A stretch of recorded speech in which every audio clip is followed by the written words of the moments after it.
Last हमने कौन सी reaction करी थी बच्चों?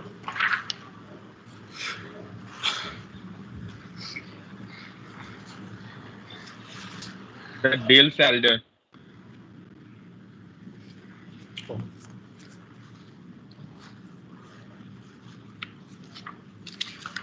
चलो हमने SN1 SN2 पढ़ लिया था,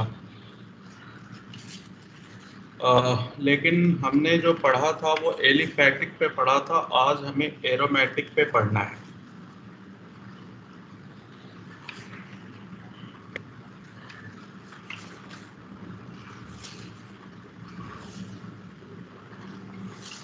फिर उसके बाद एलिमिनेशन,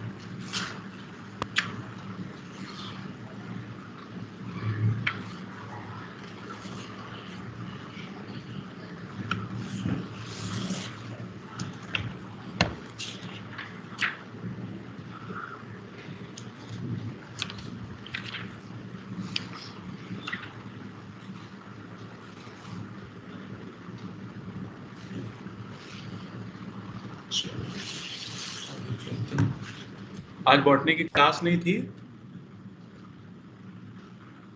नो सर। आप लोग बच गए आज तो।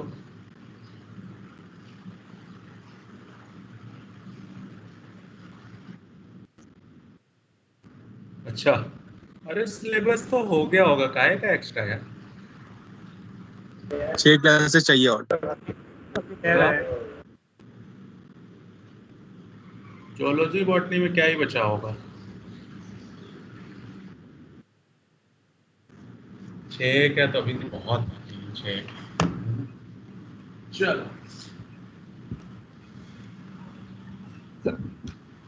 तो मैम ने सिलेबस रोक रखा होगा, नहीं तो खत्म हो ही गया होगा।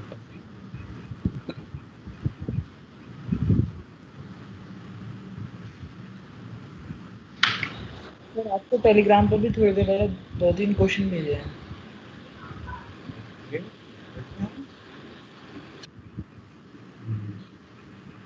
पहले कौन सा बताऊं?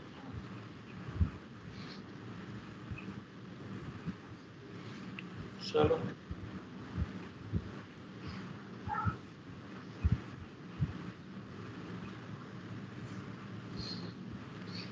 AR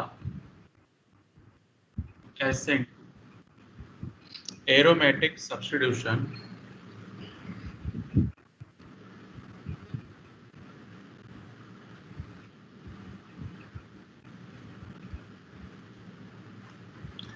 nucleophilic।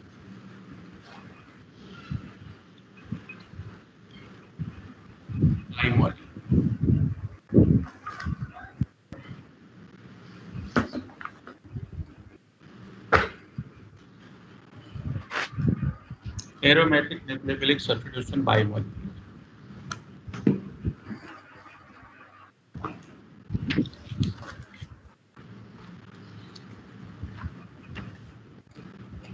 जरा ध्यान दें,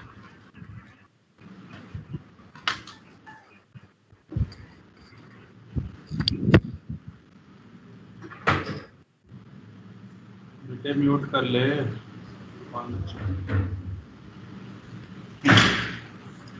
पहले तो ये समझो कि ये क्वेश्चन आपके बोर्ड एग्जाम में बहुत पूछता है कि अगर यहाँ SN2 देना हो और यहाँ SN2 देना हो तो रेट किसकी फास्ट होगी?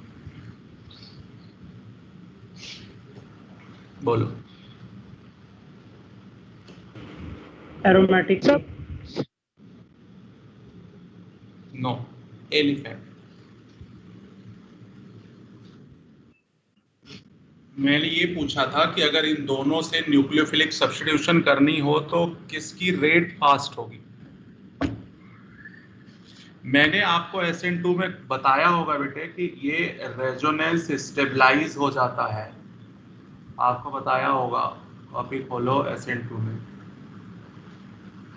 कि विनाइल और एराइल दोनों जो होते हैं ये फेवर नहीं करते हैं न्यूक्लियोफिलिक सब्स्टिट्यूशन को। क्यों? क्योंकि रेजोनेंस स्टेबल होने से ये बॉन्ड बहुत ज़्यादा स्ट्रांग हो जाता है, इजीली रिप्लेस नहीं हो पाएगा। यहाँ इस पे हाइब्रिडाइजेशन sp3 होगा, इस पर हाइब्रिडाइजेशन sp2 होगा, ठीक है ना? तो एराइल हैलाइड, पहली बात तो ये ध्यान रखना कि एराइल हैलाइड न्यूक्लियोफिलिक सब्स्टिट्यूशन को फेवर नहीं करती है बच्चों, इलेक्ट्रोफिलिक सब्स्टिट्यूशन को फेवर करती है, वो मैं आगे पढ़ाऊंगा। न्यूक्लियोफिलिक सब्स्टिट्यूशन को फेवर नहीं करती है, ये बात जान लो।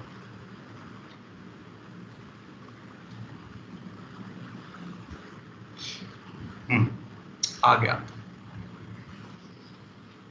तो पहला एक जनरल आइडिया आपको लगा कि एलिफैटिक और एरोमेटिक हो तो हमेशा एलिफैटिक का रेट फास्ट होगा एज कंपेयर टू एरोमेटिक।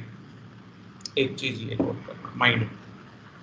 अब आगे चलते हैं कि अगर ये होगा तो कोई कंडीशंस में तो होगा ही। तो ये है, मान लेते हैं कि भाई ये यहाँ पे कोई भी ग्रुप लगा हो, that is called leaving group, और यहाँ कोई न्यूक्लियोफाइल आएगा, कोई एनायन, तो ये प्रोडक्ट बनना है। सर 1 मिनट स्क्रॉल अप कर लो, मेरी डेटा बहुत स्लो आ रहा है आज। नेटवर्क का इशू बहुत है बच्चों।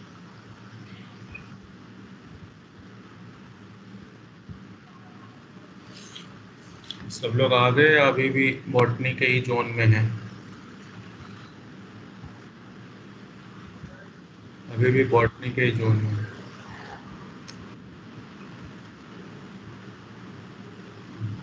चलें? Yes sir.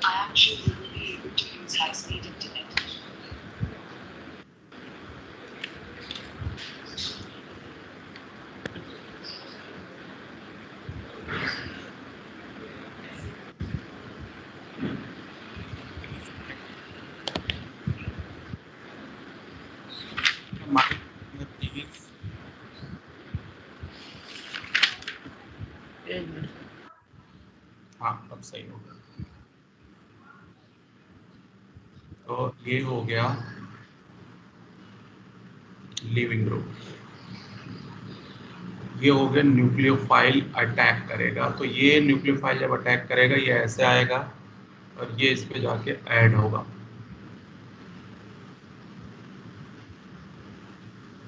यहाँ नेगेटिव, यहाँ L, और यहाँ न्यूक्लियोफाइल आके ऐड हुआ, पहले ऐड हुआ। अब इसके बाद रेजोनेंस स्टेबलाइज होगा। ये वाली मैकेनिज्म मैंने आपको +1 में भी करवाया था, तब आप नहीं समझे थे, तब मैंने इलेक्ट्रोफिलिक के लिए करवाया होगा। नेगेटिव 1 2 3 पे भेज दिया मैंने रेजोनेंस होपफुली आपको थोड़ा बहुत आता होगा।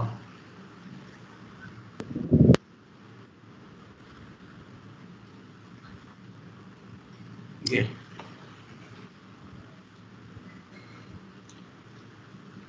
उसके बाद अगले स्टेप में ये L हट जाएगा, अब न्यूक्लियोफाइल यहाँ लगेगा। ये प्रोसेस है।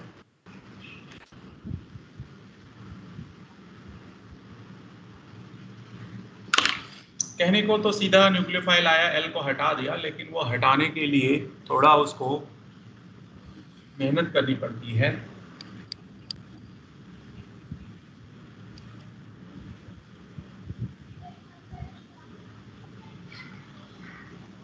Nucleophilic substitution rates.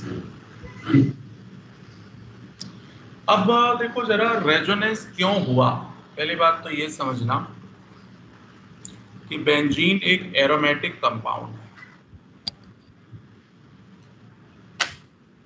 जब ये न्यूक्लियोफाइल आके अटैच हुआ और ये बॉन्ड टूट गया तो इसकी एरोमेटिसिटी लॉस हो गई, तो ये लेस स्टेबल हो गया, क्योंकि एरोमेटिक कंपाउंड मोस्ट स्टेबल होते हैं। तो ये पहले रेजोनेंस स्टेबलाइज होता है, तो 1 का 3 पे डबल बॉन्ड 1 2 पे, फिर से 1 का 3 पे डबल बॉन्ड। रेजोनेंस स्टेबलाइज होने से क्या हुआ, रेजोनेंस में भी कुछ ना कुछ एनर्जी का लॉस हुआ होगा और ये सिस्टम स्टेबल हो। अब घूम गया सारा, रेजोनेंस हो गया। अब क्या है, क्योंकि इसकी एरोमेटिसिटी लॉस हो चुकी है तो अपनी एरोमेटिसिटी को ये रीगेन करेगा। उसके लिए क्या है कि अब ये लीविंग ग्रुप को छोड़ देगा, क्योंकि आने वाला स्ट्रांग होता है, जाने वाला वीक होगा, तभी ये रिएक्शन हो रही है। तो अब लीविंग ग्रुप हटेगा, तो यहाँ से L माइनस हटेगा, यहाँ प्लस आएगा, प्लस माइनस मिलके बॉन्ड बना देगा और फिर से एरोमेटिसिटी रिगेन हो गई। तो ये इस तरह से मैकेनिज्म है। लेकिन इस मैकेनिज्म में एक खास बात नजर आई कि इस मैकेनिज्म में एनायन इंटरमीडिएट बनाया बच्चों। कौन सा इंटरमीडिएट है? एनायन। ठीक है, एनायन इंटरमीडिएट है तो आपको पता है rate directly proportional to stability of reaction intermediate होती है। और इंटरमीडिएट क्योंकि एनायन है तो rate directly to minus I group, inversely to plus I group ये होगा, या फिर rate directly to minus R group, inversely to plus R group, या फिर आप इसी को एम ग्रुप भी कह सकते हो। माइनस आर और प्लस आर,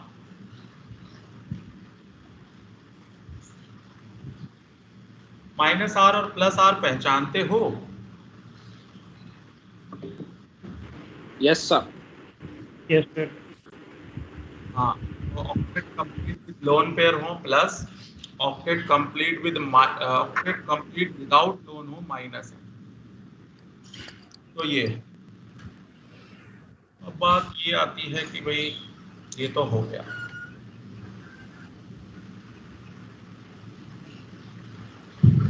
तो बात यहाँ पे ऐसा क्वेश्चन पूछेगा, मैं पहले वो बताने की कोशिश कर रहा हूँ। जैसे लगा लो ये है क्लोरीन, ये है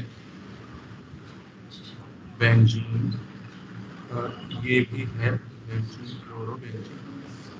एक पे लगा दिया इसने CH3 ग्रुप, एक पे लगा दिया इसने NO2 ग्रुप। तो ध्यान देना बच्चों, ये जो CH3 है ये प्लस आई ग्रुप है, प्लस R ग्रुप है, ये माइनस आई ग्रुप है, माइनस R ग्रुप है, और इसमें कुछ नहीं है। तो अगर न्यूक्लियोफिलिक सब्स्टिट्यूशन की इन तीनों में रेट पूछे तो रेट किसकी फास्ट होगी बच्चों? थर्ड वाले की। तो सबसे पहले जिसमें NO2 ग्रुप या जिसमें कोई भी माइनस M ग्रुप, जैसे NO2 ग्रुप हो, एल्डिहाइड हो, कीटोन हो, एसिड हो, ये सारे माइनस M माइनस I, तो वो इसके रेट को बढ़ा देंगे क्योंकि कार्बो एनायन की स्टेबिलिटी ये बढ़ाते हैं।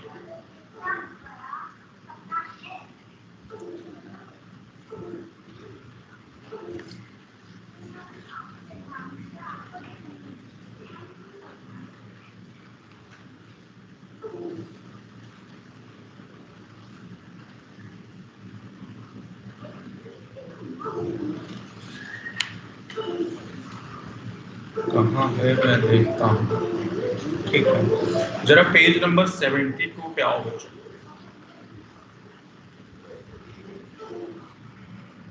आ गए पैकेज में पेज नंबर 72।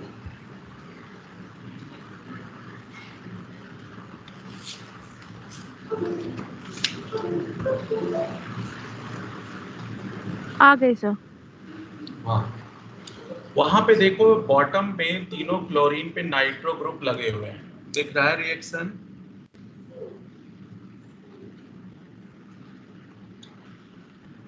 क्लोरोबेंजीन यहाँ पे दिया हुआ है NaOH,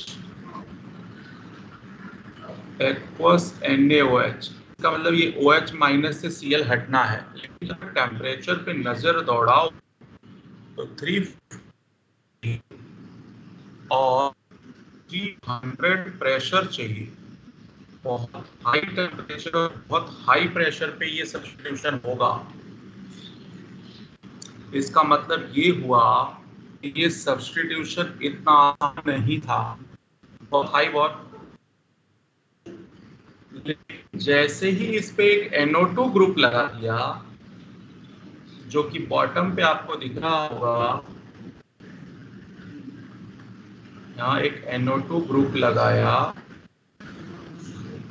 तो ये आप जरा देखो, इसी के साथ 170 डिग्री पे होने रिएक्शन 170 डिग्री पर ही हो गई। इसका मतलब NO2 ने उसके रेट को फास्ट कर दिया होगा। क्यों? क्योंकि -m ग्रुप था वो। अब जरा देखो, उसने एक के बजाय 2 लगा दिए। जैसे उसने 2 लगाए तैसे ही वो 95 डिग्री पर ही होने लगी रिएक्शन।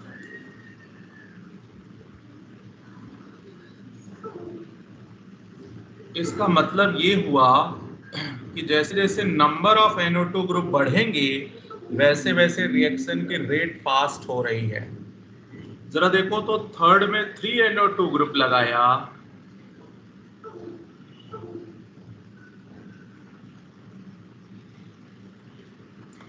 NO2 ग्रुप लगाया तो हीट भी करने की जरूरत नहीं पड़ी, सिर्फ बॉयल वाटर पे ही ये रिएक्शन दे गया product substitution.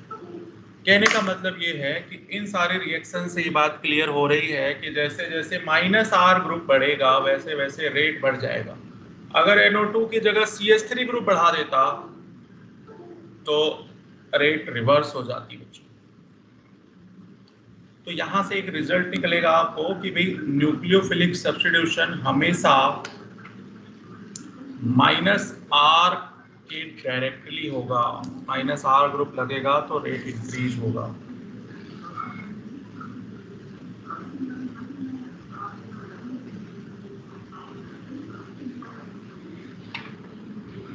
Sir aromatic compounds के लिए या दोनों के लिए? नहीं नहीं नहीं नहीं नहीं, नहीं। ये सिर्फ एरोमेटिक की बात कर रहा हूं मैं। एलिफैटिक कंपेयर था, एलिफैटिक का जो बताया वो अलग है। सारा मिक्सअप। सर ऐसा क्यों होता है? हाँ, क्या कह रहे हो बच्चे? सर ऐसा क्यों होता है, मतलब रीजन क्या है इसका? बता बता, बहुत अच्छे सवाल। नोट हो गया? 7 मिनट से।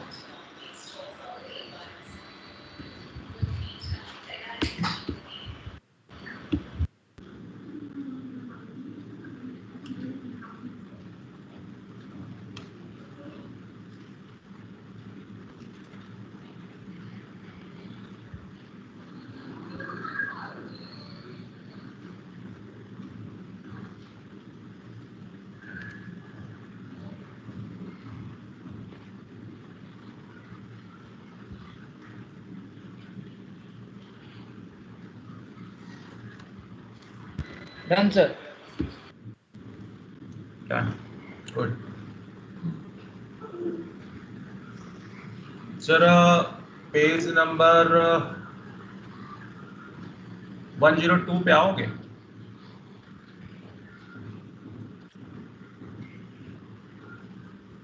वन 102 पे क्वेश्चन नंबर 16 देखो।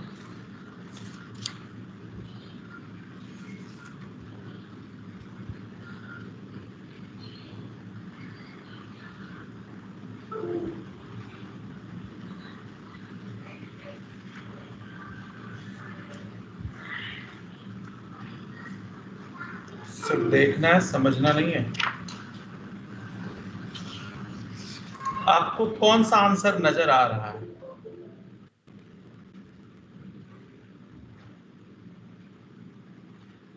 सेकेंड।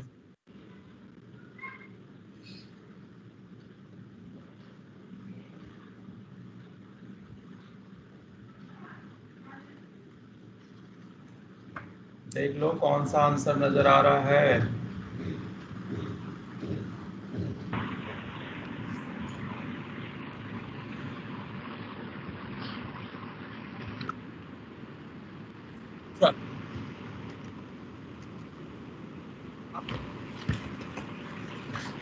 एक शाम में खेलन की टार कर दे, पढ़ लेनी इस करके।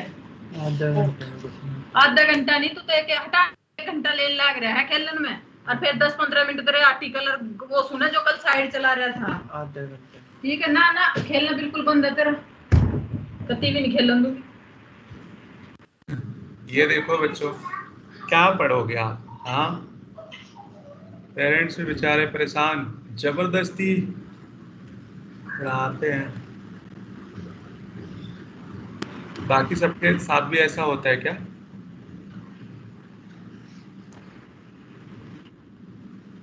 चल, नो सर। चलो होता है तो बहुत अच्छी बात, नहीं होता तो और अच्छी बात। तो पढ़ते ही रात में पेरेंट्स दिखेंगे।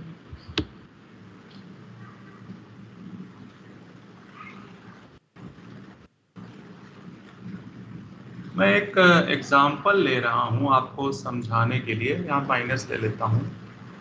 मैंने ये एग्जाम्पल +1 में आपको बताया हुआ है, कॉपी खोलोगे तो मिल जाएगा आपको। पता नहीं, हो सकता ना भी बताया हो, नॉर्मली मैं बताता हूँ। चलो, यहाँ पे NO2 ग्रुप, यहाँ पे NO2 ग्रुप, यहाँ पे NO2 ग्रुप। देखो +1 में जब मैंने इंडक्टिव और रेजोनेंस पढ़ा दिया होगा, उसके बाद मिक्सचर में स्टेबिलिटी बताई थी, तब ये बताया था। मैंने आपको बताया था यहाँ 10 नेगेटिव ले लेना। NO2 कौन सा इफेक्ट है? -R -I, -R -I। जरा बताओ, रेजोनेंस की वजह से ये इलेक्ट्रॉन विड्रॉ करेगा, तो यहाँ इलेक्ट्रॉन डेंसिटी कम करेगा या ज्यादा करेगा? नेगेटिव। ध्यान से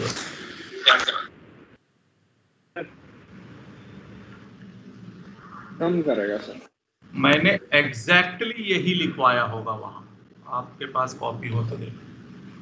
विड्रॉ, इलेक्ट्रॉन है, इलेक्ट्रॉन विड्रॉ करेगा तो इलेक्ट्रॉन वहां कम हो जाएगा। ये तो था रेजोनेंस की वजह से। रेजोनेंस क्योंकि डिस्टेंस पे डिपेंड नहीं करता, तो चाहे ऑर्थो पे हो या पैरा पे हो, दोनों का इफेक्ट सेम होगा बच्चे। ठीक, अब आ जाओ inductive effect. Inductive effect distance पे डिपेंड करता है। इसका मतलब सबसे नजदीक ये वाला है तो सबसे ज्यादा आई इफेक्ट लेगा, ये उससे कम है तो ये और कम आई इफेक्ट लेगा, ये और दूर है तो ये थोड़ा सा ही लेगा। अच्छा, बीच वाले पे मैंने रेजोनेंस नहीं लगाया क्योंकि रेजोनेंस कभी भी मेटा पे नहीं लगता बच्चों। रेजोनेंस हमेशा ऑर्थो पैरा पे लगता है, बट मेटा पे नहीं लगता है। ये भी +1 में बताया गया था। जरा ध्यान देना, आई से इलेक्ट्रॉन विड्रॉ किया, तो अगर यहां इसने 3 विड्रॉ किए होंगे तो यहां उससे कम विड्रॉ करोगे, और यहां उससे भी कम विड्रॉ करना। अब मैंने एक चीज लिखवाया होगा, stability inversely to magnitude of charge. जरा बताओ, इन तीनों में कौन सबसे ज्यादा स्टेबल है? फर्स्ट, पहले वाला। ठीक है, ऑर्थो, फिर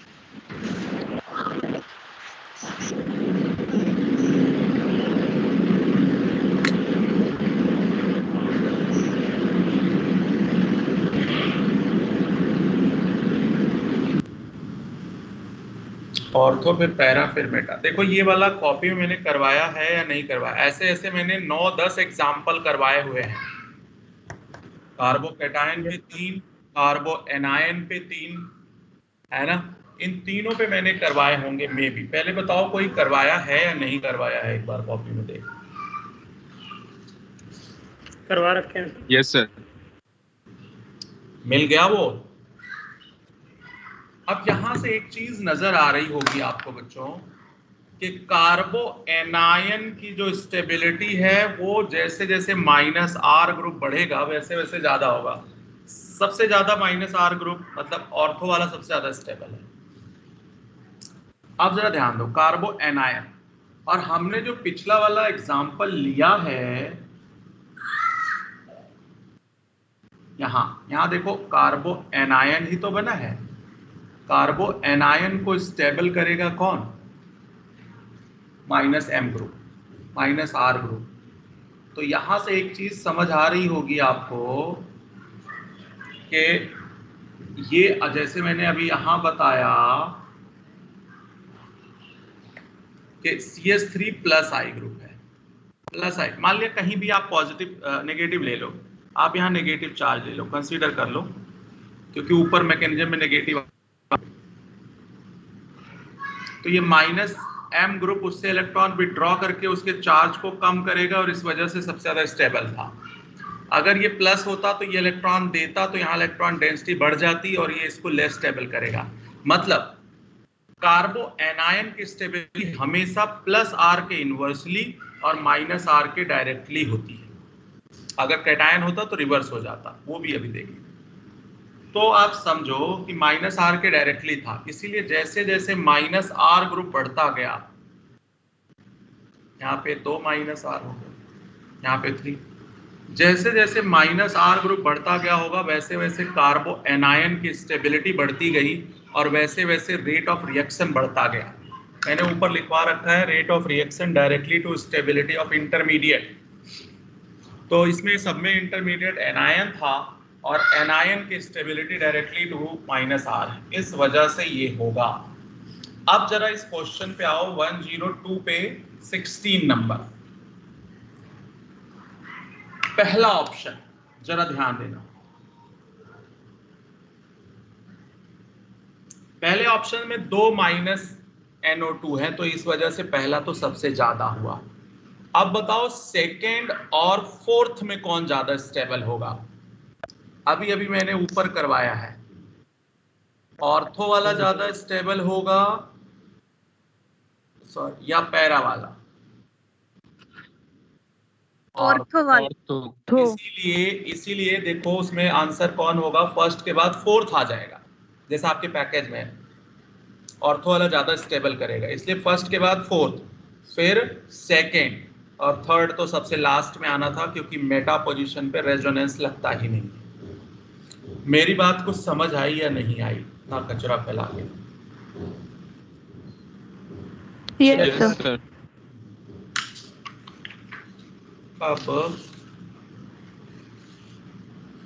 अब जरा बात करते हैं 105 पे। अच्छा 105 पे जरा 14 नंबर देखना। तो ये अभी जो मैंने पिछला एग्जांपल लिया ये आधे बच्चों को नहीं समझ आया होगा, तो थोड़ा पेशेंस रखें। 105 पे क्वेश्चन नंबर 14 जरा देखना बच्चों, किसकी रेट फास्ट होगी न्यूक्लियोफिलिक सब्स्टिट्यूशन।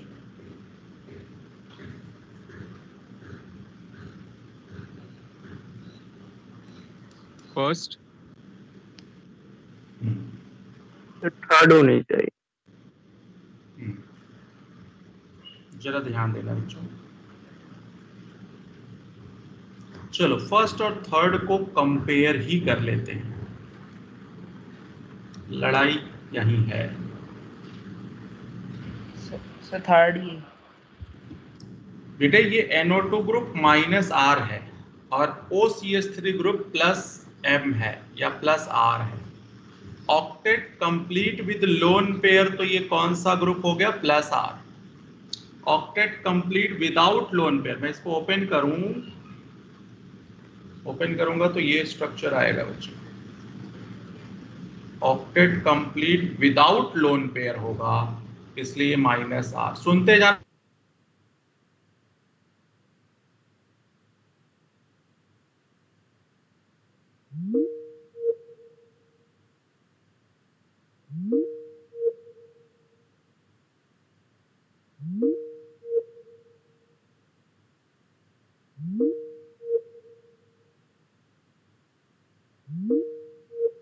इंटरमीडिएट की स्टेबिलिटी अभी अभी मैंने ऊपर लिखवाई है, directly to minus R, inversely to plus R। तो ज्यादा स्टेबल तो ये हुआ ना बच्चे, माइनस R वाला ज्यादा स्टेबल हुआ, जिसका स्टेबिलिटी ज्यादा उसका रेट फास्ट। तो आंसर कौन होगा? थर्ड। ये क्वेश्चन देखो समझ में आया या नहीं आया, आना चाहिए थोड़ा।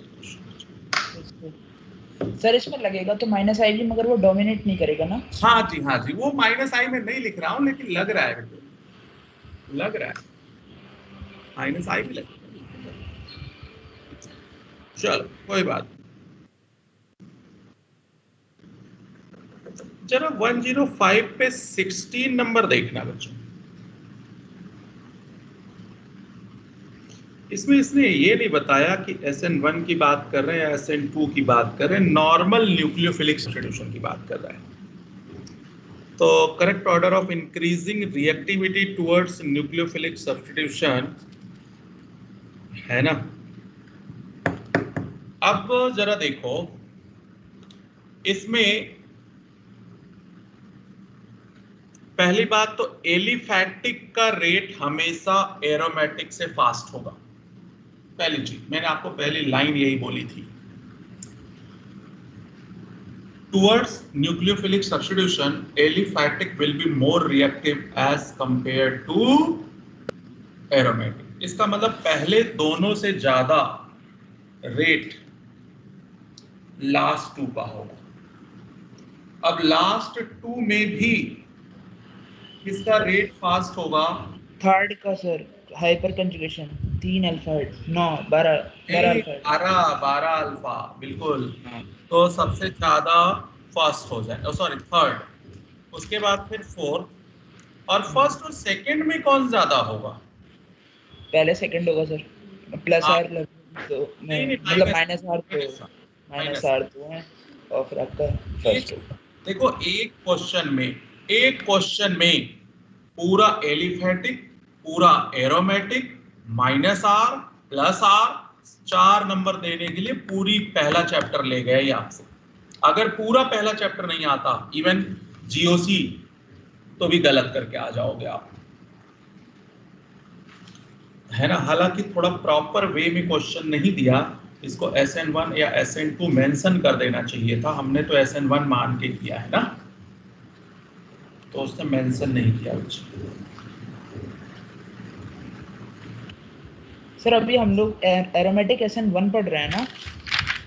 नो, मैंने SN2 लिखवाया होगा। हाँ सर, लिखा 2 है। अरे लिखा, अभी SN1 पढ़ेंगे तो डिफरेंशिएट कर ले जाओगे, है ना। 2 मिनट। अच्छा जरा और आ जाओ बच्चे, जरा 101 पे 14 नंबर देखोगे क्या?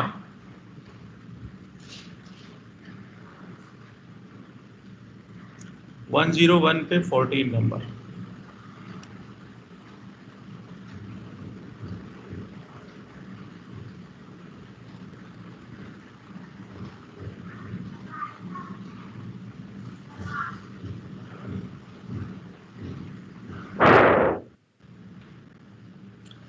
अच्छा पहले बताओ, पहला ग्रुप प्लस एम है या माइनस एम है?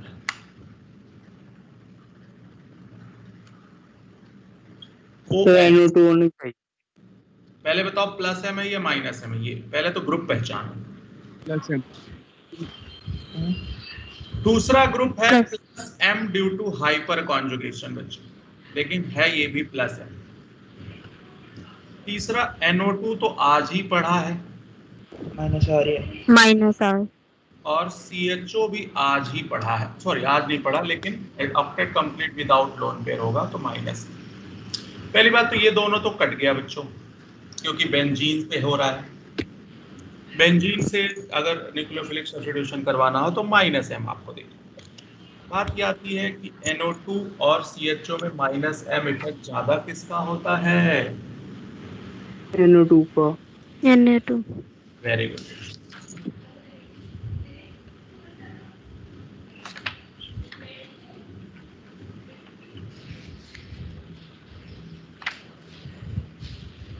तो एल्डो से बहुत ज्यादा होता है नाइट्रो का माइनस एम इफेक्ट, तो इस वजह से आंसर कौन सा हो जाएगा? फास्टेस्ट पूछा है तो थर्ड हो जाएगा।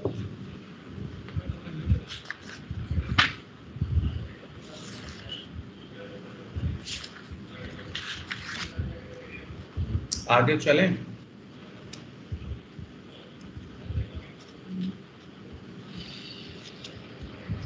Yes sir.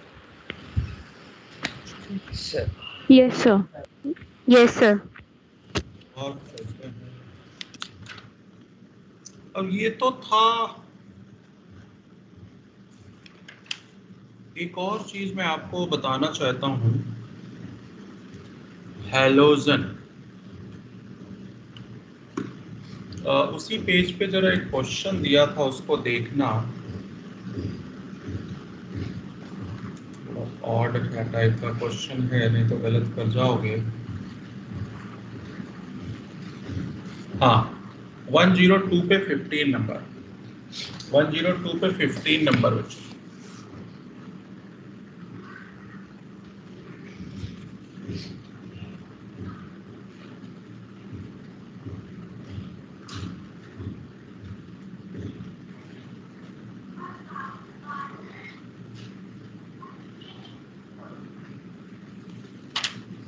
फर्स्ट क्या कह रहे हैं, लीस्ट कह रहे हैं ना? यस सर, आयोडीन होनी चाहिए सर। फर्स्ट फोर्थ होगा।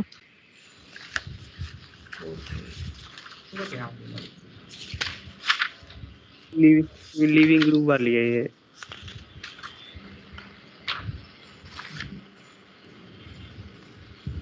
ये बच्चों एक्सेप्शन है।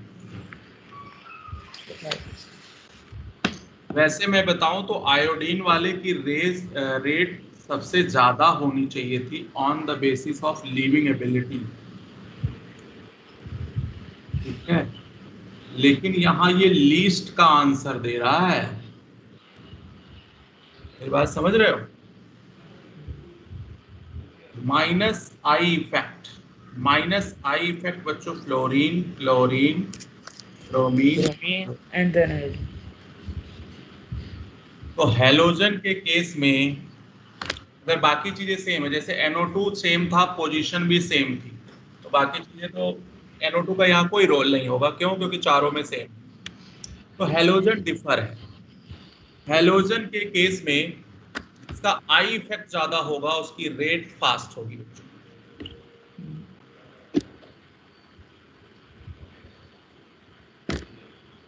तो on the basis of I effect minus I सबसे कम आयोडीन का है, इस वजह से लीस्ट सबसे ज्यादा कौन हो जाएगा? आयोडीन। अब बात आती है कि सबसे ज्यादा फास्ट कौन होगा?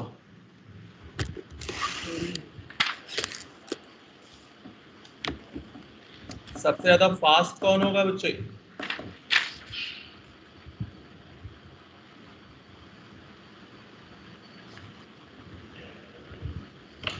बोलो। फ्लोरीन होना चाहिए था फ्लोरीन, बट सबसे ज्यादा फास्टेस्ट जो होगा वो फ्लोरीन हो जाएगा। क्यों? क्योंकि फ्लोरीन के पास वैकेंट डी ऑर्बिटल अवेलेबल नहीं है बच्चे। फ्लोरीन जहां भी आता है कुछ ना कुछ एक्सेप्शन दे के जाता है, तो आप याद रखें। हाँ सर, हर जगह ही है इसका एक्सेप्शन। बहुत पंगा पता जाएगा। अब पहले थोड़ा सा हम SN1 पढ़ेंगे।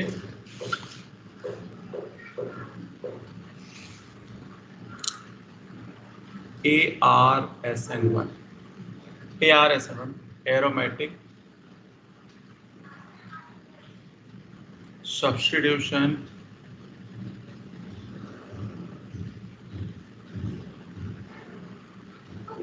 न्यूक्लियोफिलिक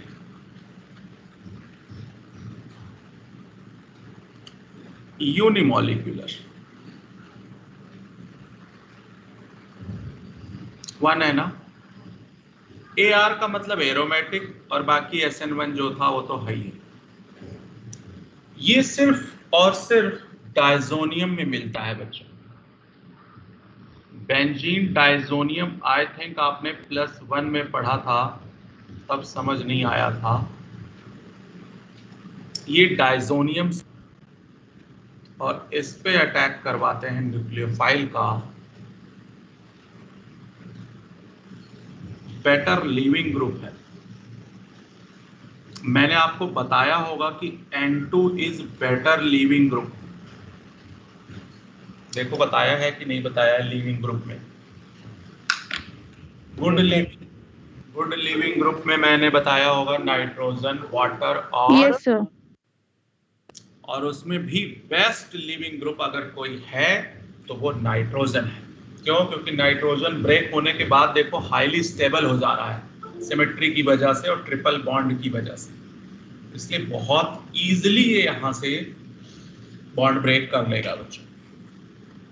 अब इसकी मैकेनिज्म उसकी मैकेनिज्म 1 स्टेप की थी, इसकी मैकेनिज्म 2 स्टेप की होगी बच्चे, क्योंकि ये SN1। तो ये बेंजीन को मैं AR ले रहा हूँ क्योंकि बार बार उतना बनाना मुश्किल होगा। पहला स्टेप स्लो है, स्लो का मतलब RDS। यहाँ से अब दूसरे स्टेप में आसानी से, ये तो स्टेप हो गया फर्स्ट, ये हो गया स्टेप सेकेंड। AR का मतलब इस, और इस पे अटैक कर जाएगा आप न्यूक्लियोफाइल जो कि फास्ट। इसका मतलब इस पे रेट डिपेंड नहीं करेगा, रेट सिर्फ पहले स्टेप पे डिपेंड करता है, इसी वजह से SN1 था।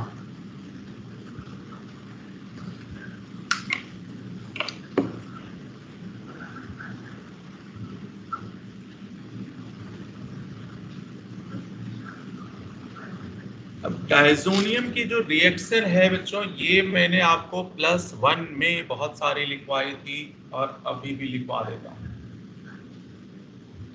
डायजोनियम की रिएक्शन देखो, ध्यान देना कि दो जगह है, हम लोग एक ही जगह करेंगे, इसीलिए ऑर्गेनिक में जैसे जैसे आगे जाओगे वैसे वैसे इजी होता चला जाएगा। पहले चैप्टर में सबसे ज्यादा टाइम लगेगा। मिल गया। हाँ, पेज नंबर 60 पे देखो, डायजोनियम की रिएक्शन दी होगी एक। तो एमीन वाला तो पैकेज ही नहीं है। एमीन वाला पैकेज है आप लोगों के पास?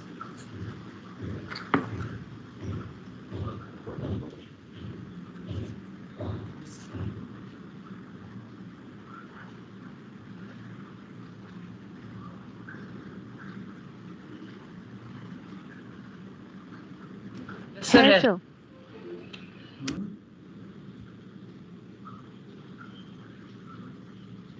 पेज नंबर 60 पे आ जाओ, वहां पे दिख जाएगा आपको।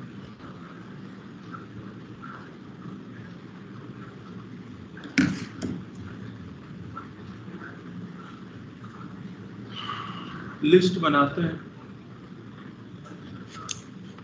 AR की पहचान जो इसमें अमीन वाले पैकेज में या फिर जो हेलो अरेंज वाले में? नहीं, हेलो एरीज में तो 60 पेज, हेलो एरीज में तो 60 पेज खोलो। वहां पहुंच गया अमीन वाले पे। हाँ मिल गया। देखो डायजोनियम की reaction sir NH2 NO2 plus HCl वाली डायजोनियम सॉल्ट बन रहा है। वही डायजोनियम होगा।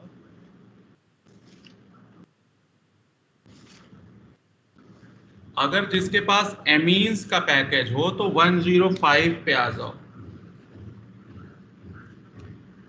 जिसके पास एमीन्स का पैकेज हो तो 105, 106 दोनों पे ये रिएक्शन दी हुई है। मैं पहले बनाता हूँ, लिस्ट पहले बनाता हूँ, नहीं तो फिर AR बेंजीन डाइजोनियम,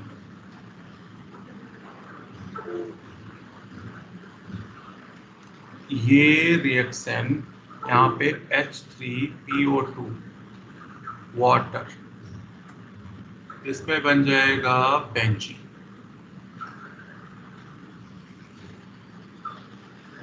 दूसरी रिएक्शन H2O कॉपर, ये बन जाएगा फिनॉल। ये ऑर्गेनिक केमिस्ट्री का लिवर है बच्चों।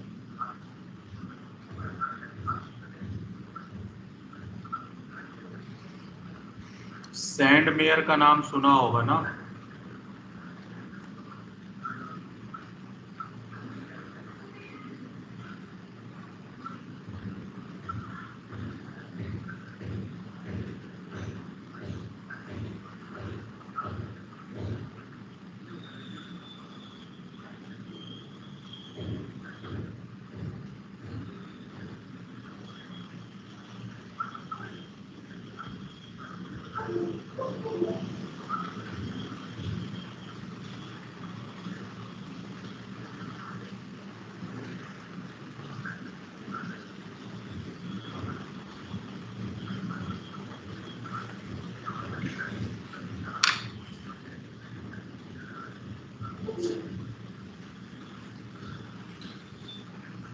दिल्ली में कभी राजीव चौक पे गए हो मेट्रो से? Yes sir. वहाँ कहाँ को जाने वाली मेट्रो मिलती है?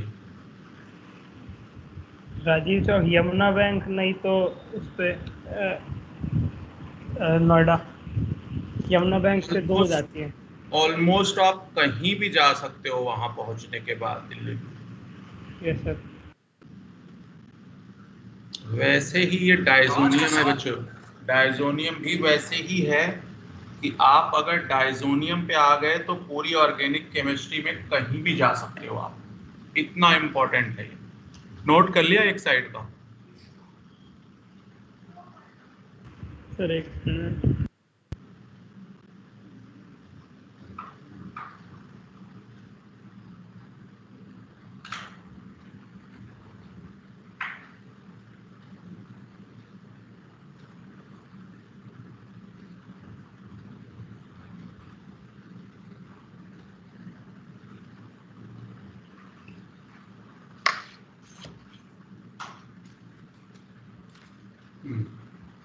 चलो और नीचे ले चलूंगा, इसकी साइड हो नहीं रही है।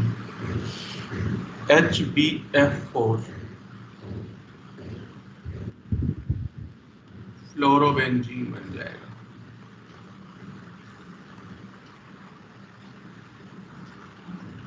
HFBF3 यहाँ भी फ्लोरोबेंजीन बन जाएगा।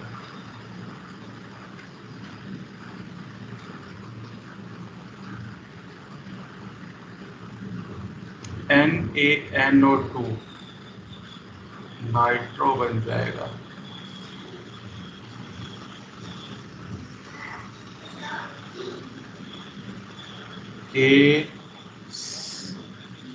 KNCO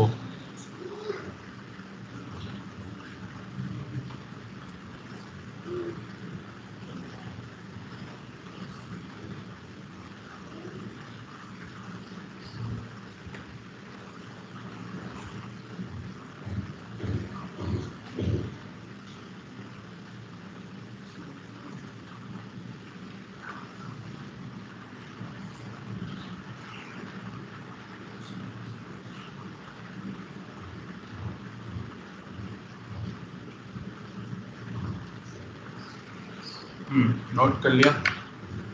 कितने रिएक्शंस हो गई?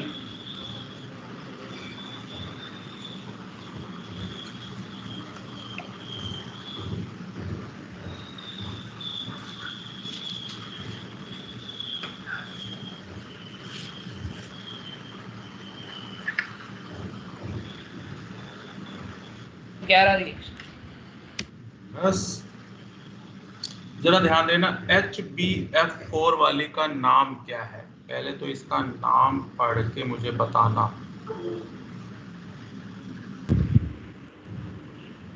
बार्न्स-केमन रिएक्शन। अच्छा, एक तो ये फ्लोरिनेशन,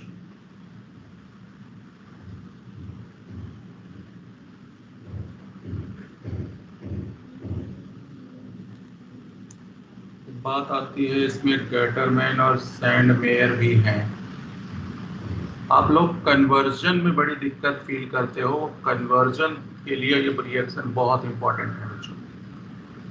ये जो है डायरेक्ट, जो जिसमें CuCl HCl ये सारी चीजें हैं, CuCN KCN, ये तीनों ही रिएक्शन सैंडमेयर हैं।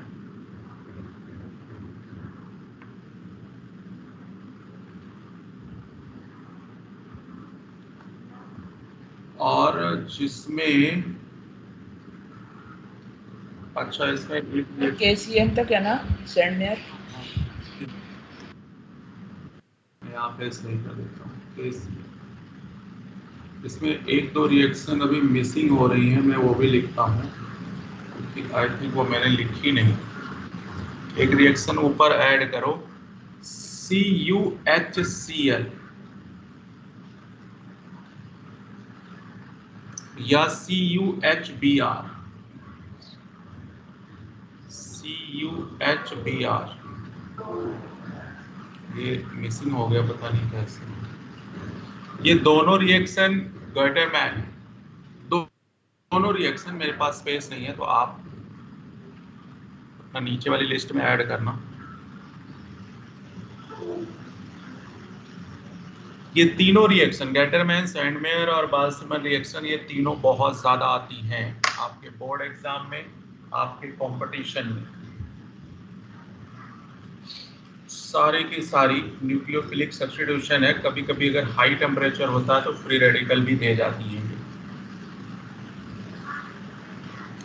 तो ये रिएक्शन अगर जिसके पास पैकेज हो तो 105 और 106 पे आएगा। फिर से हम एमीन चैप्टर पढ़ेंगे। ये सारी रिएक्शन कौन सी हैं? ArSN1, मतलब जहां कहीं बेंजीन के ऊपर डाइजोनियम दिख जाए तो वो एरोमेटिक न्यूक्लियोफिलिक फर्स्ट ऑर्डर या यूनिमॉलिक्यूलर रिएक्शंस को शो करेगा। थोड़ा नीचे कर दो। हाँ बिल्कुल। और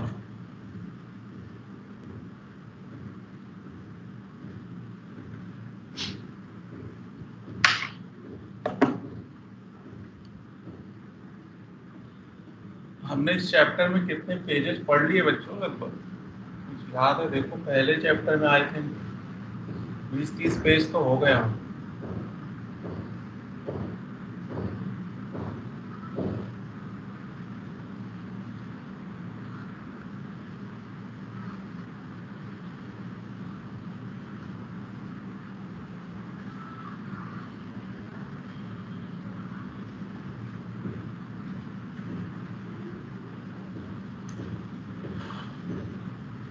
नोट कर लिया? Yes sir. Yes, sir. Yes, sir. की अटेंडेंस Yes, sir.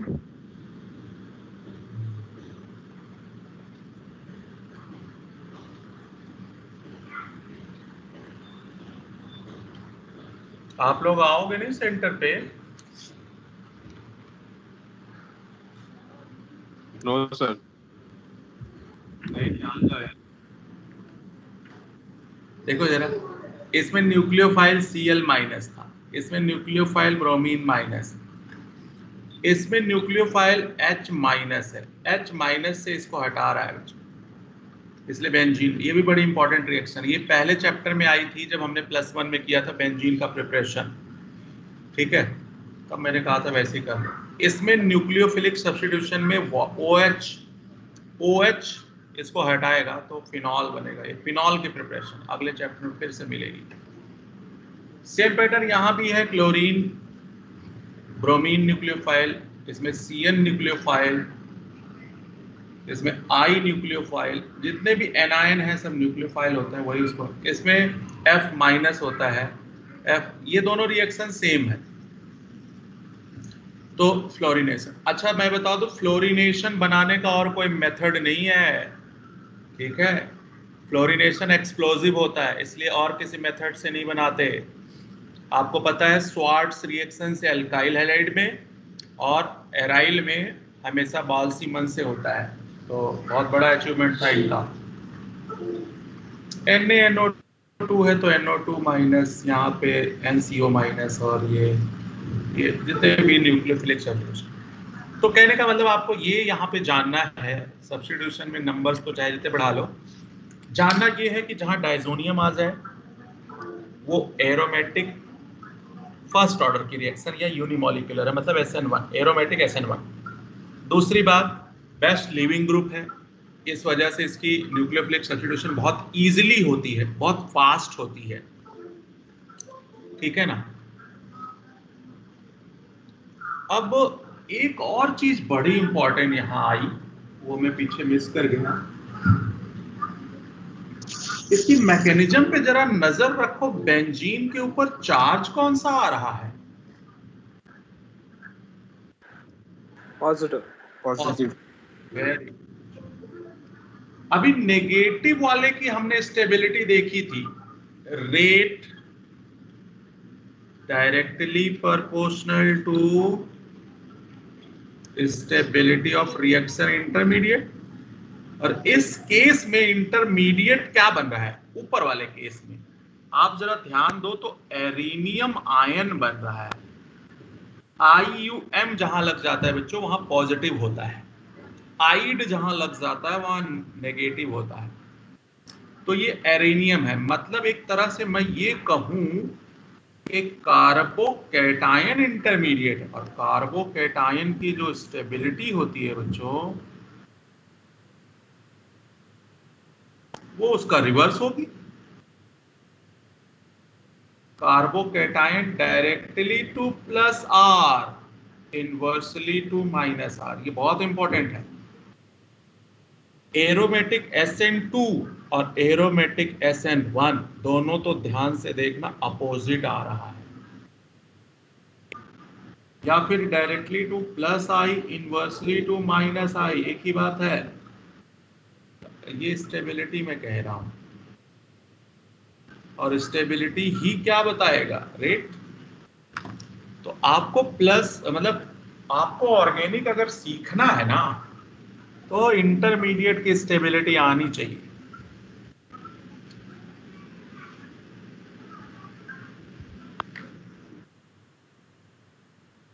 पहले नोट करो समझाया कहां है। मेरी कॉपी में वो 9 एग्जाम्पल आपके पास होंगे जिसको मैंने सबको 10-10-10 लेके समझाया था।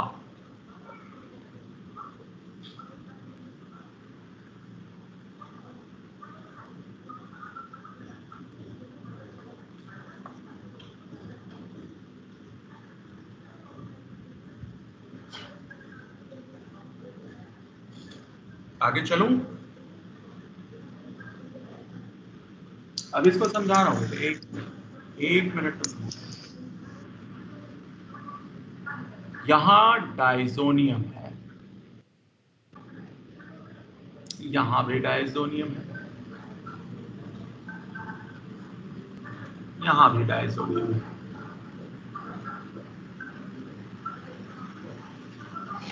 यहां लगा है बच्चों CH3, यहां कुछ भी नहीं लगा, और यहां लगा NO2। पूछेगा एरोमेटिक SN1 इसकी रेट किसमें फास्ट होगी? फर्स्ट के। वेरी, बस ये क्वेश्चन बहुत इंपॉर्टेंट है। क्यों?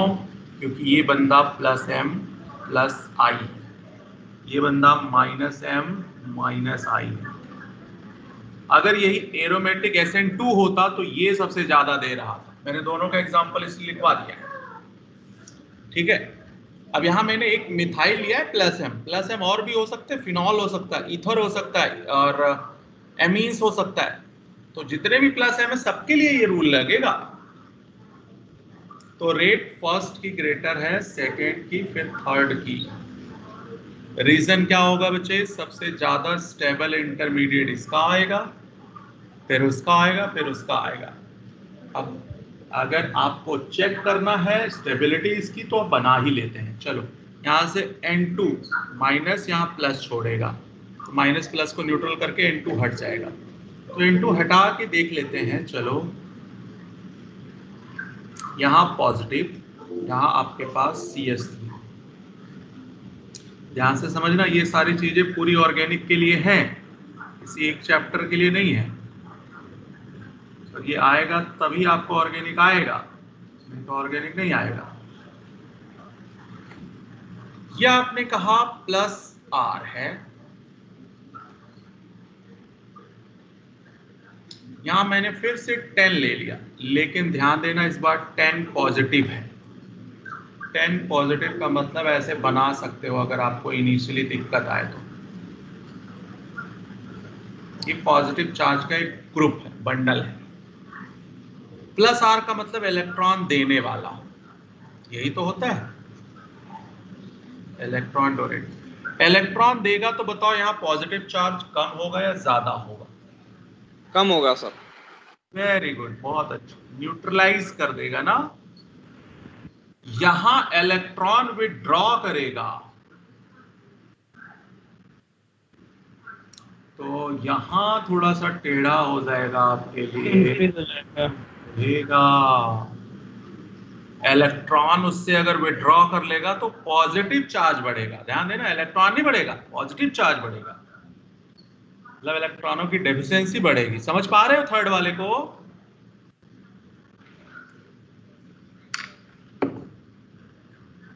ये सर। जैसे आपसे कोई पैसा छीन ले तो आपकी गरीबी बढ़ जाएगी। छीन रहा है तो फिर कोई कहेगा छीन रहा है तो बढ़ कैसे? अरे भाई, आप गरीबी की हो रही है, पैसा छीना उसने तो गरीबी बढ़ी। मैं ये नहीं कह रहा पैसा छीना तो पैसा बढ़ा, पैसा तो घटेगा लेकिन गरीबी बढ़ेगी। सेम पैटर्न है यहाँ पे। यहाँ पे ड्रॉ इलेक्ट्रॉन कर रहा है तो इलेक्ट्रॉन वहां घटेगा या यूं कह लो पॉजिटिव चार्ज बढ़ेगा। ये 2 पॉइंट समझना बड़ा इंपॉर्टेंट है। तो यहीं से पता चल गया, हमारे पास तो एक ही चीज था ना, रेट डायरेक्टली टू स्टेबिलिटी और stability inversely to magnitude of charge. अब बताओ सबसे कम चार्ज कहां है? फर्स्ट पे। तो जिसपे चार्ज से कम होगा की स्टेबिलिटी सबसे ज्यादा, और जिसकी स्टेबिलिटी सबसे ज्यादा उसी का रेट भी क्या होगा बच्चों? फास्ट। तो समझ आई बात? ये कॉन्सेप्ट मैं आपको +1 से बताते आ रहा हूं। +1 की कॉपी पढ़ोगे तो उसमें भी ये वाला rate, stability, magnitude of charge कम से कम 4 से 5 बार तो मिनिमम लिखा होगा हेलोल्केन, उसमें एल्कीन वाले चैप्टर। तो जब सारी कॉपी को कंबाइंड फॉर्म में पढ़ोगे तो सारी चीजें बार बार रिपीटेड फॉर्म में मिलेंगी आपको। अभी तो आई थिंक इतना दिन हो गया तो आप भूल गए होगे, तो अब तो थोड़ा दिक्कत हो रही होगी आपको, है ना? अच्छा, कंप्लीटली लोन पेयर कैसे है? नो बेटे, इसका +m due to hyper conjugation है, not due to real measurement. Hyper conjugation मैंने जब +1 की कॉपी में हाइपर कॉन्जुगेशन पढ़ाया होगा वहां चेक कर जाके मैंने लिखवाया होगा। इसका H तोड़ेगा जब तू ना, H+ करके तोड़ेगा तो C पे माइनस आ जाएगा, वो लोन पेयर होगा। तो तब बनेगा after breaking of CH bond. चलो अच्छा, आपको एक और गंदा क्वेश्चन और गंदा कॉन्सेप्ट कह दो, अभी तक अच्छा तो कुछ आया ही नहीं।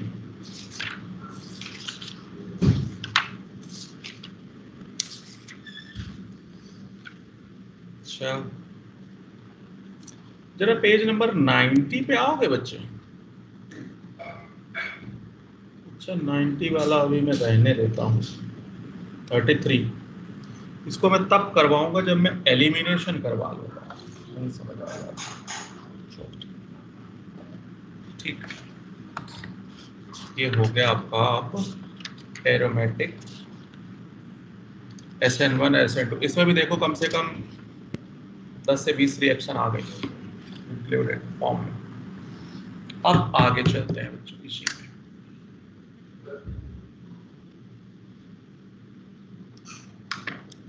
+1 की कॉपी है सभी के पास? Yes sir.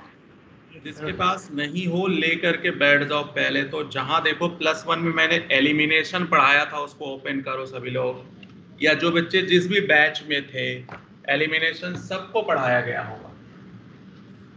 ऐसा नहीं हो सकता कि ना पढ़ाया गया हो। तो जहां एलिमिनेशन एक बार ओपन करो बच्चे,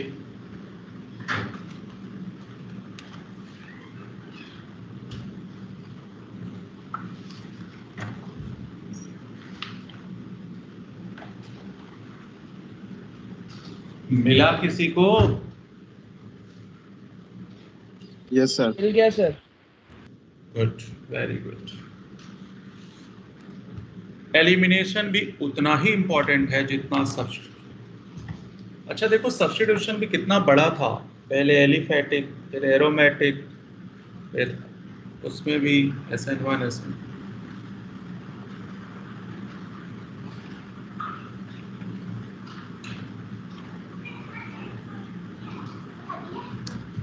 आपको मैंने न्यूक्लियोफिलिसिटी और बेसिसिटी बताया था ना।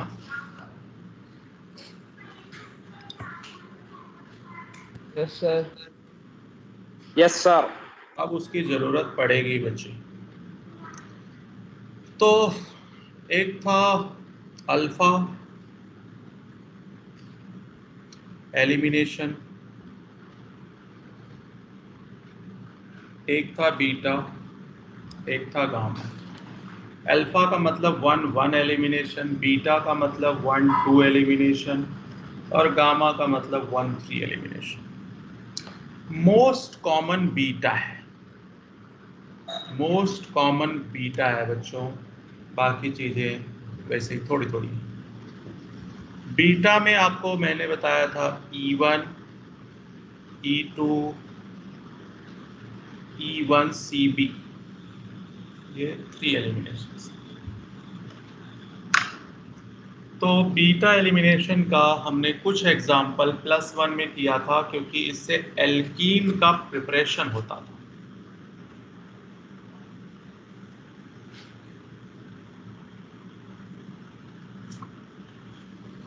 तो हेडिंग डालो बीटा एलिमिनेशन।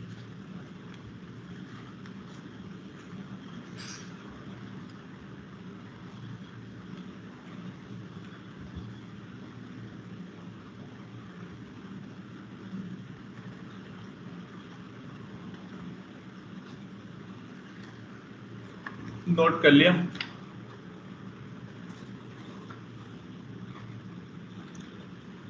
इसमें मैं आपको सबसे पहले पढ़ाने चल रहा हूं E2।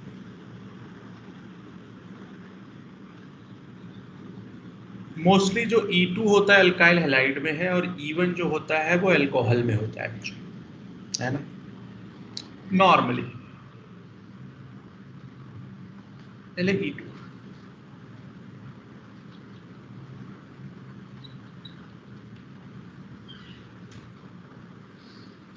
नाम से क्लियर है, 2 लगा हुआ है तो बाई मॉलिक्यूलर होगा।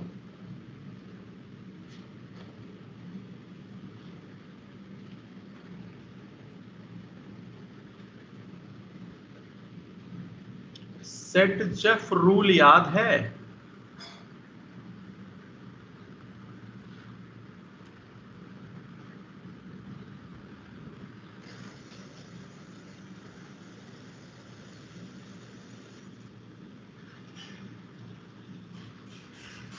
ध्यान देना, यहां एल्कोहलिक KOH है, ठीक।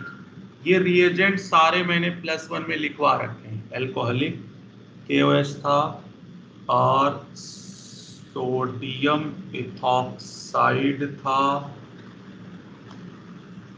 और टर्शरी ब्यूटा ऑक्साइड था,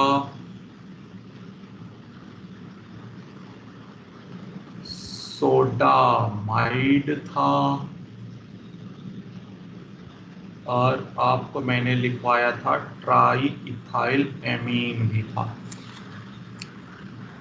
रिएजेंट बहुत इंपॉर्टेंट है, रिएजेंट आपको मोस्टली याद रखना पड़ेगा।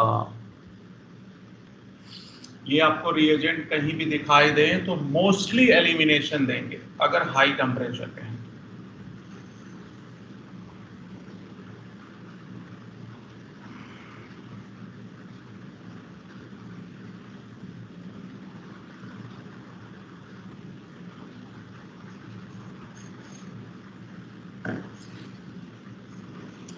अगर कॉपी आपके पास हो तो ये चीजें लिखी मिलेगी आपको।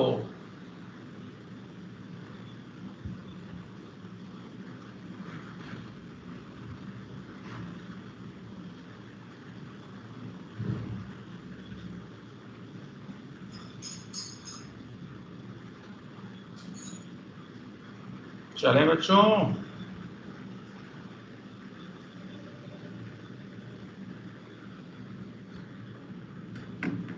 बस शून्य में चले गए क्या?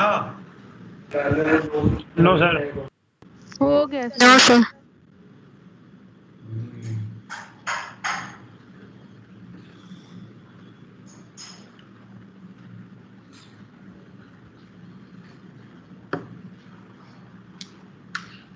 जहां मैंने न्यूक्लियोफिलिसिटी और बेसिसिटी की डेफिनेशन लिखवाई होगी उसको जरा पढ़ना बच्चों।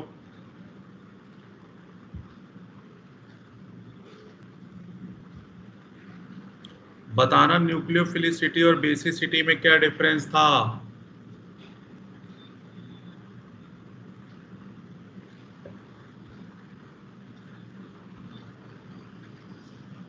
सर हाइड्रोजन और नॉन हाइड्रोजन वाला फर्क था।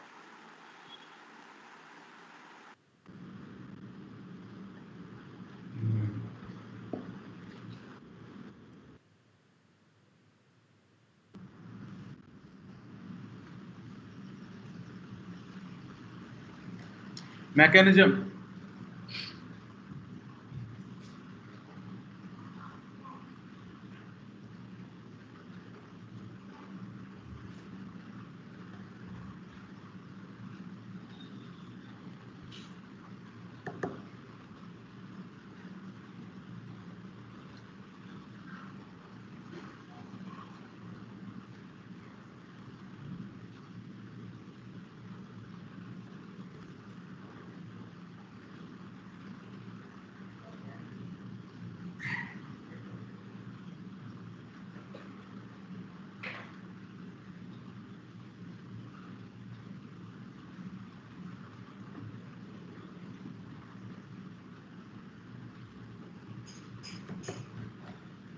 इसे कहते हैं बच्चों transition state, anti peri planar.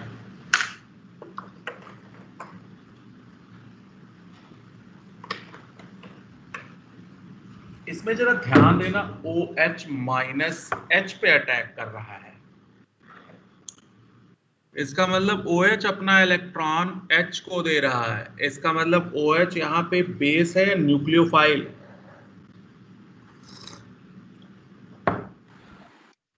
Base. Base है सर। बेस।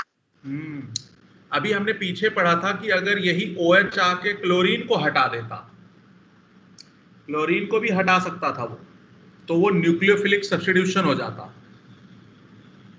लेकिन यहाँ पे OH H पे अटैक कर रहा है, इसका मतलब OH यहाँ बेस है। फर्क कहाँ है? यहाँ एल्कोहलिक KOH है, और जब हम सब्स्टिट्यूशन करते थे तो वहां एक्वस KOH होता था।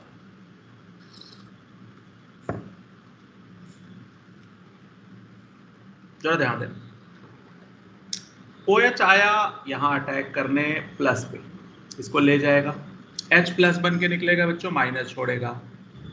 K यहाँ आया, Cl को माइनस बना के ले जाएगा, इस पे प्लस छोड़ेगा, ये प्लस माइनस मिलके बॉन्ड बना देंगे, प्रोडक्ट क्या बन जाएगा? एल्कीन बन जाएगा।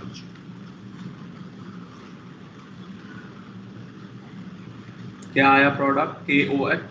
KCl प्लस वाटर, ये बाई प्रोडक्ट है, KCl प्लस वाटर। तो ये नहीं लिखना आपको, ये बनेगा। हमने +1 में रिएक्शन इसलिए पढ़ी थी क्योंकि हमें एल्कीन का प्रिपरेशन पढ़ना था। आज हम ये रिएक्शन इसलिए पढ़ रहे हैं क्योंकि एल्काइल हैलाइड की केमिकल प्रॉपर्टीज है।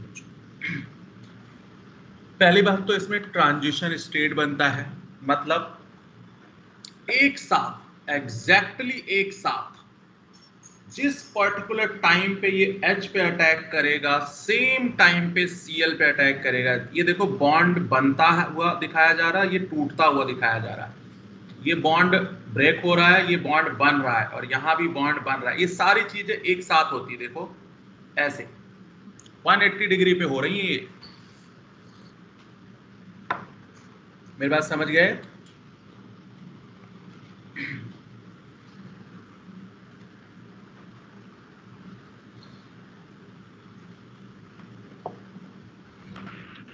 Yes sir.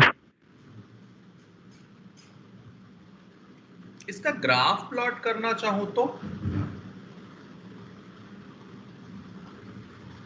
पहली बात तो 1 स्टेप है, दूसरी बात, ये प्रोसेस बच्चों एंडोथर्मिक है।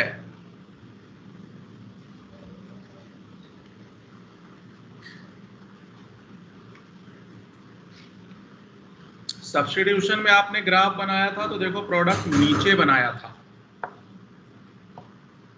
ये इसका ट्रांजिशन स्टेट। इन तीनों में स्टेबिलिटी का क्या ऑर्डर आएगा बच्चों? सर रिएक्टेंट का सबसे पहले, रिएक्टेंट सबसे ज्यादा, उसके बाद रिएक्टेंट, प्रोडक्ट फिर प्रोडक्ट, फिर ट्रांजिशन स्टेट। ये हो जाएगा बच्चों।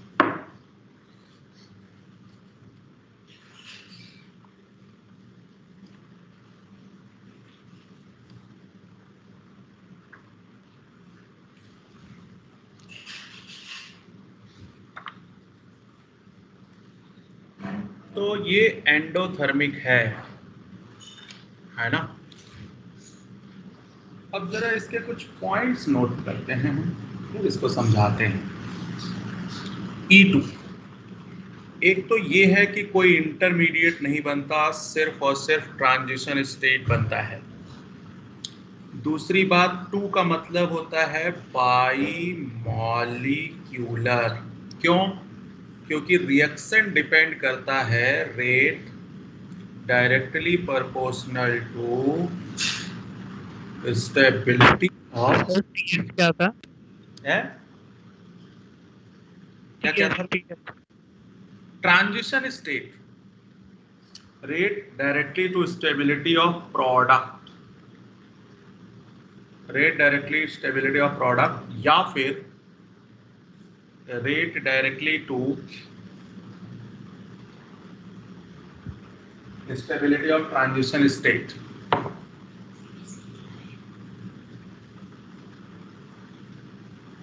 ये दोनों एक ही चीज है बच्चों। हाँ, अब बात आती है रेट, क्योंकि ट्रांजिशन स्टेट पे डिपेंड करता है, तो ट्रांजिशन स्टेट में सबस्ट्रेट भी था, मतलब एल्काइल हैलाइड भी था, और बेस भी था, दोनों के रेस्पेक्ट में फर्स्ट। तो इसका मतलब ये हुआ कि second order reaction only in case of elementary। By molecular आप हमेशा बोल सकते हो, लेकिन ऑर्डर तभी बोल सकते हो जब एलिमेंट्री हो, मैं पहले भी बता चुका।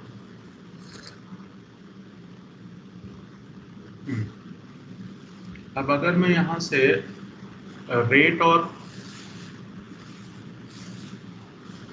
कंसंट्रेशन ऑफ बेस, क्योंकि बेस के रेस्पेक्ट में फर्स्ट ऑर्डर है, तो ग्राफ डायरेक्टली जाएगा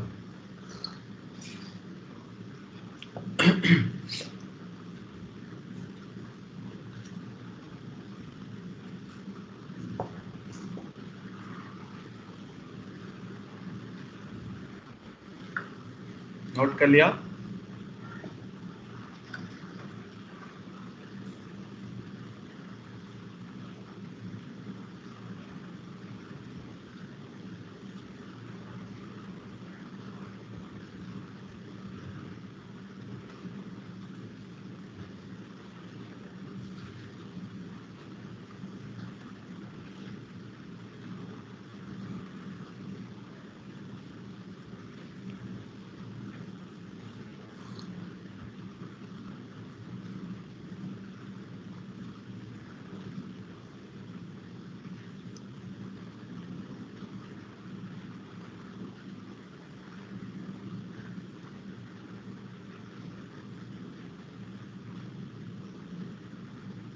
सेट्सऑफ as well as Hofmann product दोनों से होगा। सेट्सऑफ आपने +1 में पढ़ा था। एक बार सेट्सऑफ रूल समझा दीजिए, वो थोड़ा कम समझ में आया था। अरे अभी मैं समझाऊंगा बेटे, ये अब अगला लेक्चर भी ये पूरा ले जाएगा, आज तो कुछ नहीं होगा इसमें। जैसे हमने न्यूक्लियोफिलिक सब्स्टिट्यूशन किया, ये करेंगे, और इन दोनों के बाद मिक्सचर करेंगे। ओ हो, सवेरा हो जाएगा बच्चों।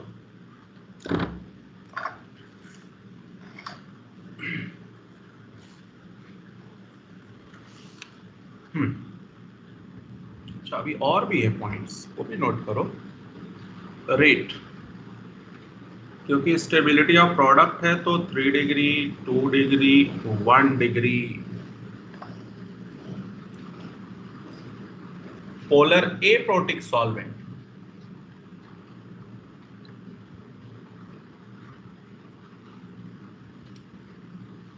फेवर करेगा।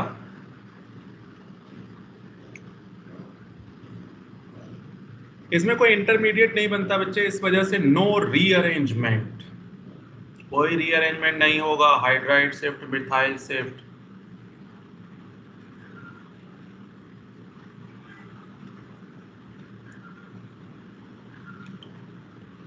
आइसोटोपिक इफेक्ट, ये भी एक इंपॉर्टेंट पॉइंट है, अभी मैं आगे करवाऊंगा इसी में टॉपिक में। Isotopic effect observe. Isotopic effect मतलब अगर हाइड्रोजन होगा तो अलग हो जाएगी रेट, और ड्यूटेरियम होगा तो रेट अलग हो जाएगी बच्चों, है ना, दोनों की रेट डिफर हो जाएगी। Isotopic effect.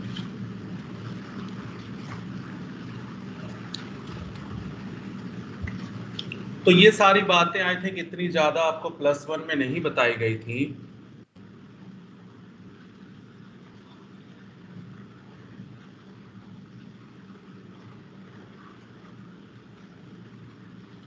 अच्छा, rate directly to leaving ability है, वो तो हमेशा होगी, नोट कर लो, rate directly to leaving ability.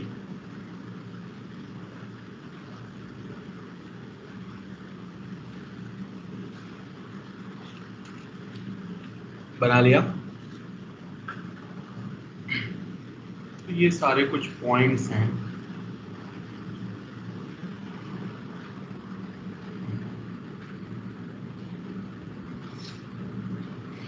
चलो ध्यान दें, मैं इसी की बात कर रहा था। यहाँ क्लोरीन है, यहाँ हाइड्रोजन है, यहाँ भी हाइड्रोजन। जहां पे हैलोजन प्रेजेंट होगा बच्चों वो अल्फा, उसका नेक्स्ट जो होता है वो बीटा। ठीक है, बीटा, इसीलिए इसको बीटा एलिमिनेशन कहते हैं, क्योंकि बीटा पोजीशन से हाइड्रोजन निकलता है। ध्यान देना, यहाँ एल्कोहलिक KOH आएगा और टेम्परेचर हाई होना चाहिए। लो टेम्परेचर को सब्स्टिट्यूशन फेवर करता है, हाई टेम्परेचर पे एलिमिनेशन फेवर करता है, ये भी बात ध्यान। अब बात ये है बच्चे, क्लोरीन तो यहीं से निकलेगा, माइनस बन के प्लस छोड़ेगा। अब हाइड्रोजन यहां से निकले या यहां से निकले तो दो प्रोडक्ट बनेंगे बच्चों, है ना। मैं अगर इधर से हटाता हूं तो ये प्रोडक्ट,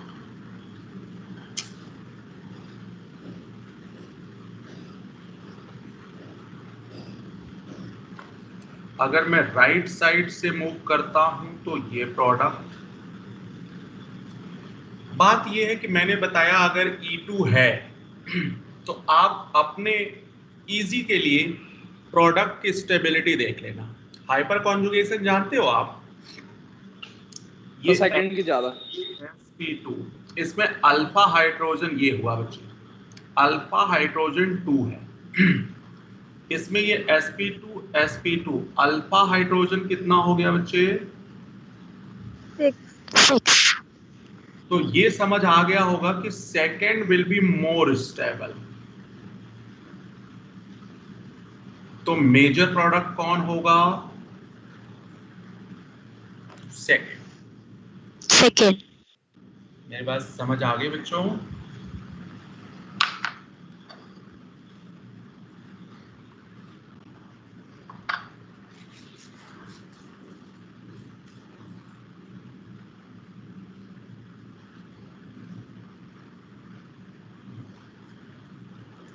ऐसा नहीं है कि सिर्फ सेकंड बनेगा, बनेगा दोनों। सेकंड वाला 90% और फर्स्ट वाला 10%। तो जब आपसे पूछे कितने प्रोडक्ट बनेंगे तो नंबर ऑफ प्रोडक्ट कितने होंगे?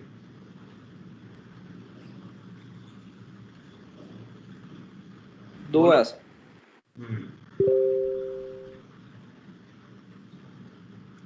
यहाँ खेल हो जाएगा आपका। 3 और कहां से बन सकता था, कोई बताएगा मुझे? सेकंड वाला ट्रांस और सिस फॉर्म हो जाएंगी। सिस और ट्रांस बन सकता सर इधर। ट्रांसिस। बहुत अच्छा, अब लग रहा है कुछ कुछ सीख रहे हैं। लेकिन हाँ, एग्जाम में सिर्फ फर्स्ट अटेम्प्ट में बताना है, वहां कोई टोकने नहीं आएगा। सिस और ट्रांस में भी trans will be major product due to dipole moment zero, due to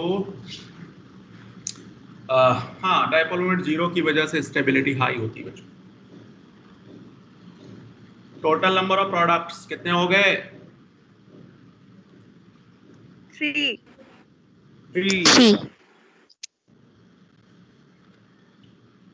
3 एक ये। अब रही बात, यही सेट जफ आ जाता है बच्चों। सेट जफ ने ये कहा था हाइड्रोजन वहां से एलिमिनेट करवाना जहां हाइड्रोजन कम है। यहां देखो 2 ही था और यहां 3 थे। सेट जफ रूल यही है बच्चों, हाइड्रोजन वहां से एलिमिनेट करवाओगे बीटा पोजीशन से जहां हाइड्रोजन क्या है, कम। मार्कोनिकॉफ रूल एडिशन में लगता है, सेट्जफ रूल एलिमिनेशन में लगता है। पहले तो ये डिफरेंशिएट कर लेना माइंड में। कुछ मेरी बात समझ आ रही है बच्चों? और हाफमैन क्या होगा? सेट्जफ का उल्टा कर दो, हाफमैन हो जाएगा। वो भी अभी देखेंगे, पहले हम इधर देखते हैं। अब जरा मैं ऑप्टिकल में जाना चाहता हूं। सिस और ट्रांस एक दूसरे के इनैंशियोमर हैं, डायस्टीरियोमर हैं या मेजोमर हैं?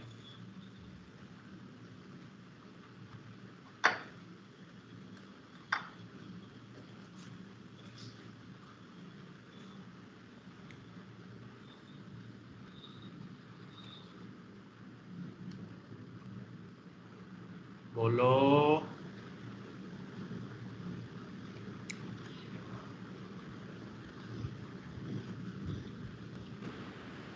सर सिस तो आपका मेसोमर है। नहीं, इंडिविजुअल नहीं पूछ रहा हूं मैं, दोनों कंपेयर। नेक्स्ट तो डायस्टीरियोमर है। Very good. डायस्टीरियोमर है सर।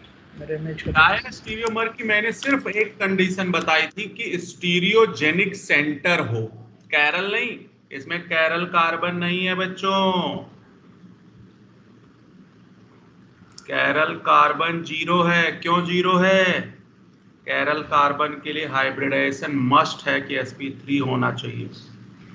यहां तो sp2 है, लेकिन इस केस में स्टीरियोजेनिक सेंटर कितना था?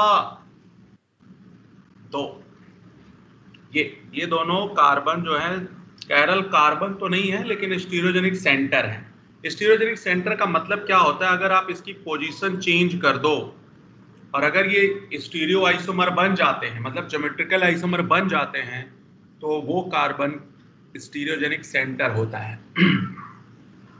बताया था कि नहीं बताया था स्टीरियोजेनिक सेंटर? Yes sir. तो तब समझ नहीं आया होगा, आज भी समझ नहीं आ रहा होगा, बट सुनते जाओ, कब तक नहीं आएगा। अच्छा, डायस्टीरियोमर में क्यों कह रहा हूं? अगर किसी कार्बन में स्टीरियोजेनिक सेंटर हो, चाहे वो कैरल हो चाहे वो ज्योमेट्रिकल हो, और एक दूसरे के मिरर इमेज ना हो, देखो फर्स्ट एंड सेकंड क्या एक दूसरे का मिरर इमेज है? सर मिरर इमेज नहीं है, तो ये दोनों कौन से मर होंगे? डायस्टीरियोमर होंगे। मेरी बात समझ आ रही है कुछ?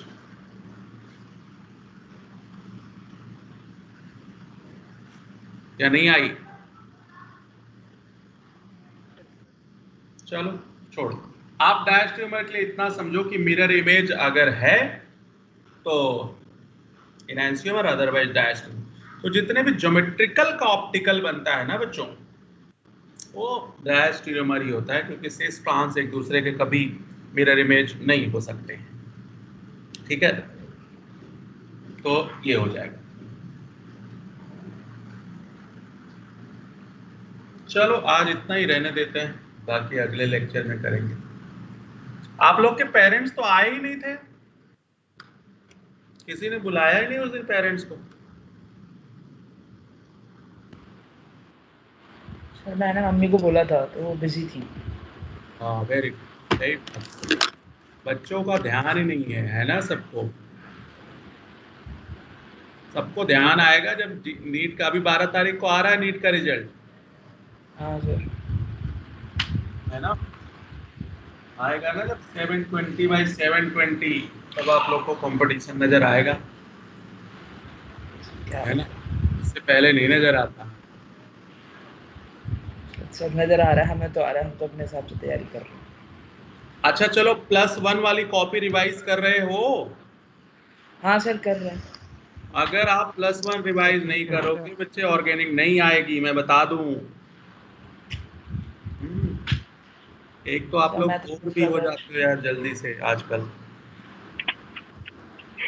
चलो सर बात